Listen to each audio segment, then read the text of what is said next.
जय गुरु जी। संगत जी गुरु जी की डिवाइन कॉल सत्संग प्लेटफॉर्म में आप सभी गुरु परिवार का हार्दिक स्वागत है। अगर कोई भी संगत अपना सत्संग हम लोगों साथ साझा करना चाहती है तो वो साफ राइटिंग में अपना सत्संग लिखकर हमारी जीमेल आईडी पर सेंड कर सकती है। आपके द्वारा सुनाए गए सत्संग से जो गुरुजी की नई जुड़ने वाली संगत है उन्हें गुरुजी के कल्याण, महिमा, अनुभव के बारे में ज्यादा से ज्यादा पता चलेगा।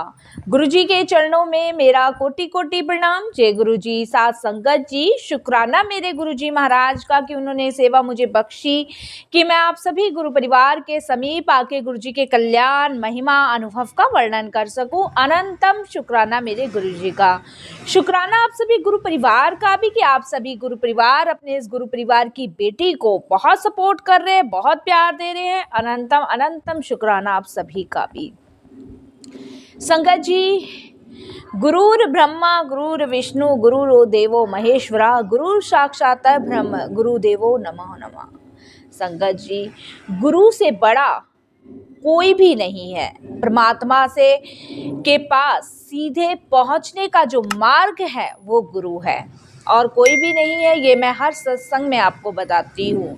संगत जी, सत्संग में भी संगत जब ही जाएगी जब गुरुजी का आदेश होगा, गुरुजी का हुक्म होगा। बहुत सारी संगतें हैं जो गुरुजी से नई नई जुड़ी हैं और बहुत सारी संगतें हैं जो गुरुजी के बारे में ना बताते हुए उनके चमत्कारों के बारे में बताते हैं। संगत जी, वो चमत्कार नहीं है, वो कल्याण है संगतों का जो कि गुरुजी करते हैं।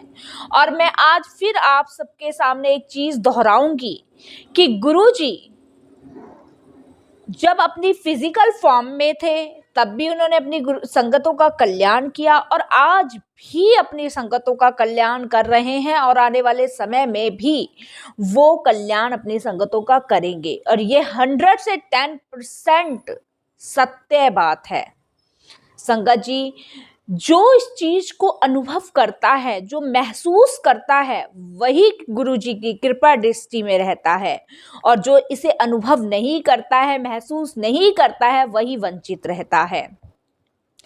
संगत जी, कल का ही बहुत छोटा सा सत्संग है जो मैं आप लोगों के साथ शेयर कर रही हूँ। कल एक इनविटेशन था, कहीं सत्संग था और संगत जी जिनके यहाँ सत्संग था उनका प्रॉपर एड्रेस मुझे नहीं पता था कि किसके यहाँ सत्संग में मुझे जाना है, लेकिन गुरुजी का हुक्म था। 12:30 बजे से सत्संग था और गुरुजी का हुक्म था तो कैसे उस पर तर्क वितर्क या फिर जाना नहीं जाना कर सकते थे। नहीं संगत जी, जब गुरुजी का हुक्म है और गुरुजी का सत्संग है तो वहाँ बहुत सारी चीजें लेके आ रहे हैं, बहुत ब्लेसिंग्स लेकर आ रहे हैं, क्योंकि सत्संग से खाली हाथ कोई संगत नहीं जाती है। अपार ब्लेसिंग्स, अपार प्यार लेकर गुरुजी का वहां से लौटते हैं।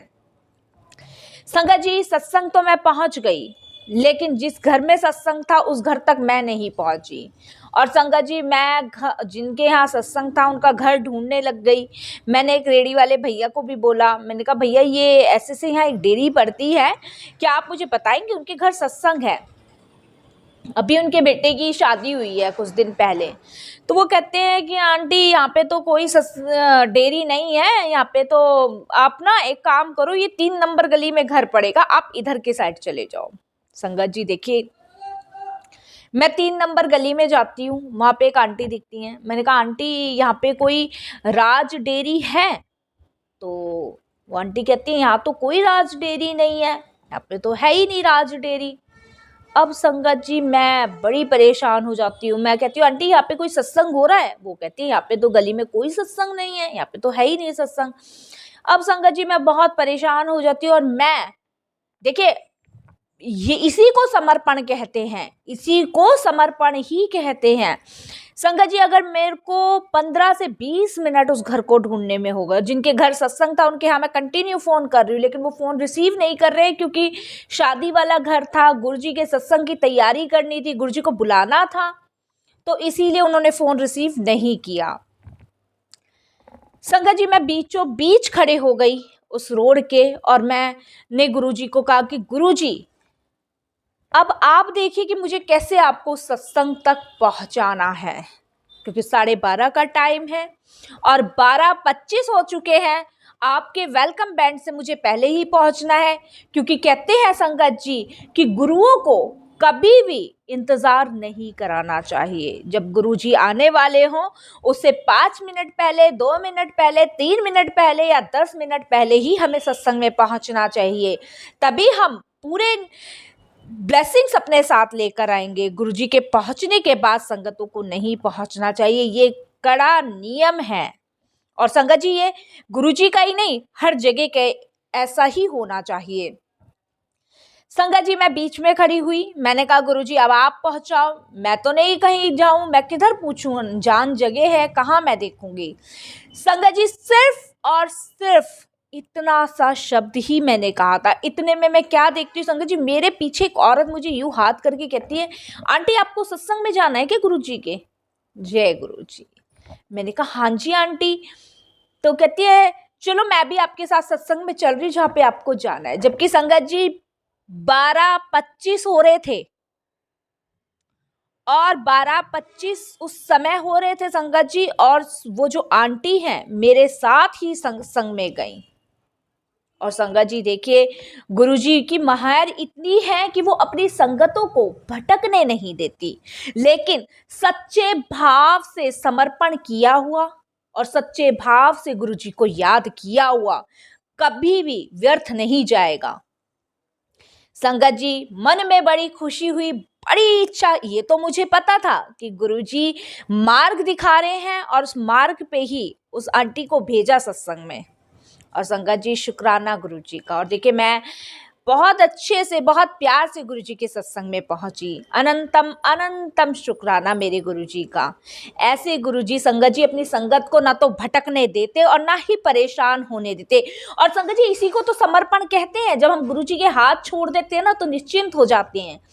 और अगर मैं गुरुजी के हाथ नहीं छोड़ती, मैं कहती, मैं परेशान होती रहती, अरे मैं क्या करूं, कहाँ जाऊं, अनजान जगह है, कुछ समझ नहीं आ रहा है, चलो लौट जाते हैं, कोई बात नहीं, फिर कभी सत्संग में चलेंगे, तो संगत जी ये समर्पण नहीं है। समर्पण वही है जब हम गुरुजी को पूर्ण समर्पण करते हैं और जिंदगी की भागदौड़ गुरुजी के हाथ छोड़ते हैं, उसी को ही पूर्ण समर्पण कहा जाता है। तो संगत जी ये मेरे अनुभव हैं गुरुजी के प्रति, यही अनुभव आपको महसूस करने हैं। संगत जी जब कोई संगत रोती है, अगर वो गुरुजी की याद में एक आंसू भी बहा देती है ना, तो संगत जी यकीन मानिए वो एक आंसू की बूंद भी व्यर्थ नहीं जाती। ना जाने उसके कितने मोती बन के आपकी झोलियों में डाले जाते हैं, लेकिन सच्चे भाव से सच्चा प्रेम, वो तड़प, वो तड़पन गुरुजी के लिए होनी चाहिए जो गुरुजी आप अपनी संगतों के लिए महसूस करते हैं। आपको एक बहुत छोटा सा सत्संग सुनाती हूँ संगत जी, बहुत ही छोटा सा है और बहुत ही प्यारा है। आज समय का अभाव, थोड़ा सा कम है मेरे पास समय, तो मैं बहुत ही कम शब्दों में, बहुत ज़्यादा कम शब्दों में मैं ये सत्संग विराम दूंगी। तो छोटा सा, बहुत मात्र छोटा सा सत्संग है। और देखिए संगत जी यही तड़पन, जैसे गुरुजी अपनी संगत के लिए तड़पते हैं ना, ऐसी संगत को भी गुरुजी के लिए तड़पना चाहिए। संगत जी सारी इच्छाएं पूर्ण होंगी आपकी, सब दुख दर्द बीमारियां सब कुछ खत्म, लेकिन वो तड़प, वो तड़पन, संगत जी सिर्फ, मैं ये नहीं कहती एकदम कोई शुरू नहीं कर पाता और एकदम जल्दी से होता भी नहीं है। एक एक हफ्ता करके देखिए, 2-2 दिन करके देखिए, 3-3 दिन करके देखिए संगत जी। जैसे कोई अमृत वेला नहीं संभाल सकता, वो 9 दिन अमृत वेला करके देखे, वो 4 दिन अमृत वेला करके देखे, वो 4 से फिर 8 करेगा, 8 से 9, क्योंकि संगत जी वो बेचैनी, वो तड़पन अपने आप महसूस हो जाएगी। जब हम एकदम एक चीज को कह दे किसी इंसान को, ये आपको सारा का सारा आज ही करना है, वो नहीं कर सकता, लेकिन थोड़ा थोड़ा वो करेगा तो वो कर पाएगा। उसी प्रकार से संगत जी अगर हम अमृत वेला शुरू करते हैं, 1 दिन 2 दिन, हम 3 दिन का अमृत वेला करते हैं, वो 3 से 6 होगा, 6 से संगत जी 9 भी होगा और 9 से 12 भी होगा। तो संगत जी थोड़ा थोड़ा वो करते करते कब 40 दिन का अमृत वेला हो जाएगा, और 40 दिन के बाद भी जब संभल जाएगा अमृत वेला आपसे, तो संगत जी आप प्रभु के हो चुके होंगे उस समय।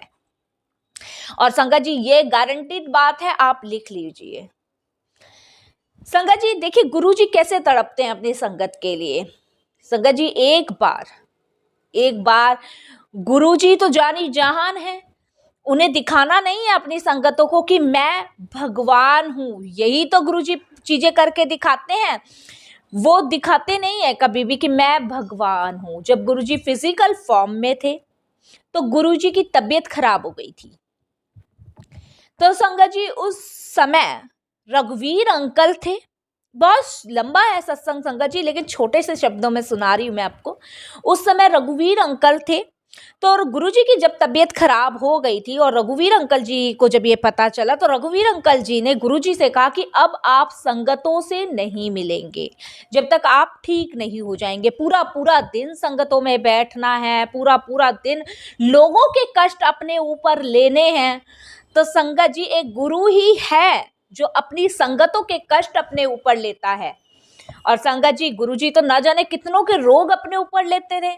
तो रघुवीर अंकल थे, उन्होंने कहा कि क्योंकि गुरुजी ने किसी पे शनि भारी था, उससे कुछ दिन पहले एक संगत आई थी, तो उन पे शनि बहुत ज्यादा भारी था और वो गुरुजी के पास आए थे। तो गुरुजी ने उनको देख के ही कहा था कि तेरी मृत्यु तो निश्चिंत है क्योंकि तेरे पे शनि बहुत भारी है। तो उस संगत ने कहा था कि गुरुजी आप तो नामुमकिन को भी मुमकिन कर सकते हो, आप तो नव जीवन दान प्रदान कर सकते हो, आप तो भाग्य का लेखा भी मिटा के बदल सकते हो। तो संगत जी इस चीज से गुरुजी बहुत प्रसन्न हुए। तो गुरुजी ने जो उसका शनि बहुत भारी था, जो शनि का प्रकोप था उस संगत पे, वो गुरुजी ने अपने ऊपर लिया था। उसके जाने के बाद गुरुजी का रंग बहुत काला पड़ गया था और गुरुजी को खून की उल्टियां हुई थी। इस चीज को रघुवीर अंकल ने देखते हुए गुरुजी को संगत में ना बैठने का, एक कहते हैं ना जब वो किसी को किसी की फिक्र होती है, बच्चे को माँ की फिक्र होती है, माँ को बच्चे की फिक्र होती है, उसी प्रकार गुरुजी को आदेश दिया रघुवीर अंकल ने कि अब आप संगतों के बीच अभी नहीं बैठेंगे, जब आप ठीक हो जाओगे तब संगतों के बीच बैठना। संगत जी रघुवीर अंकल ने बात तो माननी थी। वो कहते हैं ना जब भक्त ईश्वर की बात मानता है तो ईश्वर को भी भक्त की बात माननी ही पड़ती है। लेकिन इंसान कम मानता है, लेकिन भगवान ज्यादा मानते हैं। तो उसके बाद संगत जी गुरुजी थोड़े उदास हो गए, परेशान हो गए ये सुन के कि भाई संगत ही मेरा परिवार है, मैं कैसे इस संगत के बिना रह सकता हूं। संगत जी एक दिन बीत गया, 2 दिन बीत गया, रघुवीर अंकल ने देखा कि गुरुजी तो बहुत ज्यादा परेशान है। गुरुजी ने खाना कम कर दिया, पीना कम कर दिया, गुरुजी परेशान उदास बैठे रहते थे। तो जबकि 2 ही दिन हुए थे, 2 दिन हुए थे, रघुवीर अंकल ने कहा था जब आप ठीक हो जाओगे तब आप संगतों के बीच बैठना। लेकिन गुरुजी परेशान हो गए। तब रघुवीर अंकल जी ने कहा कि भाई ऐसे तो बात बनेगी नहीं। ये सत्संग बहुत बड़ा है संगत जी, बहुत छोटे में सुना रही हूँ, शब्द लिए मैंने इसमें से कुछ। तब रघुवीर अंकल ने कहा कि भाई ऐसे तो बात बनेगी नहीं। तो उन्होंने एक संगत को फोन किया और ये कहा कि अभी किसी को बताना नहीं, गुरुजी शाम को आओ, आपके लिए एक सरप्राइज रखा है। भाई क्या सरप्राइज रखा है? संगत भी परेशान हो गई। सबको ये पता था कि रघुवीर अंकल ने गुरुजी को छुपा रखा है और सब परेशान थे क्योंकि सबको भाई, क्योंकि लोग अपनी मुसीबत में, अपनी परेशानी में ही परमात्मा को ढूंढते हैं। अब एक संगत आई, गुरुजी थोड़ा मुस्कुराए। दूसरी संगत आई, गुरुजी फिर मुस्कुराए। तीसरी संगत आई, गुरुजी ने खाना शुरू किया। चौथी संगत आई, जब संगतें आने लग गई तो संगत जी गुरुजी की मुस्कुराहट का जवाब नहीं था। गुरुजी की मुस्कुराहट का जवाब नहीं था क्योंकि उस समय रघुवीर अंकल ने भी ये मान लिया था कि संगत ही गुरुजी का परिवार है। और ये फैक्ट है, जैसे गुरुजी अपनी संगत के लिए तड़पते हैं, ऐसे हमें भी गुरुजी के लिए तड़पना है, गुरुजी की याद में रोना है, महसूस कीजिए संगत जी, रोंगटे खड़े हो जाएंगे आपके कि गुरुजी क्या क्या नहीं करते हम लोगों के लिए, क्या क्या कर रहे हैं हम लोगों के लिए, और संगत जी क्या क्या नहीं मार्गदर्शन कर रहे और क्या क्या नहीं उन्होंने आने वाले समय के लिए हम लोगों के लिए सोचा। नहीं तो इस महाघोर कलयुग में ना संगत जी बचना मुश्किल नहीं है। हम उस गहरी दलदल खाई में है ना संगत जी, जिससे निकलने के लिए एक मार्ग गुरु ही रास्ता है हमारा। तो संगत जी जब भी आप गुरु जी के लिए एक आंसू भी बहाते हैं सच्चे दिल से, वो लाखों मोती बन के आपकी झोलियों में डल जाते हैं।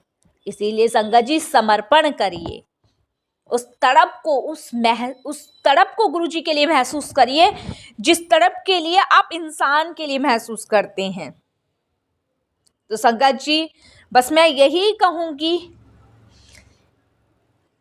आप भक्ति के मार्ग पे एकदम जिसे आदत नहीं हो रही है वो थोड़ा थोड़ा चलने की आदत बनाए। 1 दिन 2 दिन 3 दिन 4 दिन 5 दिन, जो डेली पूजा करता होगा ना संगत जी, जो डेली पूजा करता होगा वो 1 दिन पूजा के लिए नहीं रह सकता, और जो डेली गुरु जी को याद करता होगा ना वो 1 दिन बिना गुरु के नहीं रह सकता। तो संगत जी ध्यान रखिए आप मेरी बातों का, क्योंकि संगत जी सबसे श्रेष्ठ रास्ता ही भक्ति का मार्ग है। मैं अगर संगत जी एक भी संगत को गुरु जी से जोड़ने में, सही मार्गदर्शन कराने में कामयाब हो गई तो संगत जी यही मेरी सेवा है। कहते हैं ना गुरु जी किसी न किसी रूप में, किसी न किसी भाव में अपनी संगत से सेवा ले ही लेते हैं। और संगत जी एक बहुत ही खास और महत्वपूर्ण चीज मैं आपसे कह रही हूँ, कोई भी काम कर रहे हैं उसे सेवा बनाने का तरीका मैं आपको बताती हूँ। आप घर में काम कर रहे हैं, सिमरन स्टार्ट कर दीजिए। आप ऑफिस में काम कर रहे हैं, सिमरन, मुंह से बात कीजिए, मन में सिमरन चलना रहिए। जब भी खाली समय मिल रहा है सिमरन सिमरन, राम राम जपते हैं तो राम राम, ओम नमः शिवाय तो ओम नमः शिवाय, गुरु जी सदा सहाय, गुरु जी सदा सहाय। जिसका भी आप सिमरन करते हैं संगत जी वो सिमरन कीजिए, वही आपकी सेवा बन जाएगी। लेकिन आप काम को काम के तरीके से करेंगे, बिना सिमरन के करेंगे तो उसका कहीं भाव नहीं है, मोल नहीं है। जैसे सोने का मोल होता है ना और चांदी का थोड़ा कम होता है, तो चांदी वही समझ लीजिए बिना सिमरन का है, और सोना सिमरन का है इसलिए उसका भाव बड़ा है। तो संगत जी बस मैं वाणी को यही विराम दूंगी। और संगत जी अगर किसी का भी कोई भी सवाल है वो कमेंट्स बॉक्स में अपना सवाल लिखकर मुझे सेंड कर सकता है, मैं उसका रिप्लाई ज़रूर दूंगी। और संगत जी वीडियो को ज़्यादा से ज़्यादा लाइक करें, सब्सक्राइब करें, ज़्यादा से ज़्यादा संगतों में शेयर करें, ताकि ज़्यादा से ज़्यादा लोग भक्ति के मार्ग पे चलें। कोई भी गलती हो गई हो, भूल हो गई हो, क्षमा कीजिएगा संगत जी। और मैं गुरु जी से भी यही अरदास करूंगी, सर्वदा भला करे, पूरे विश्व का कल्याण करे, सेवा सिमरन भक्ति की दात बख्शे और अपने चरण कमलों से जोड़े रखें। जय गुरु जी संगत जी, शुक्राना गुरु जी।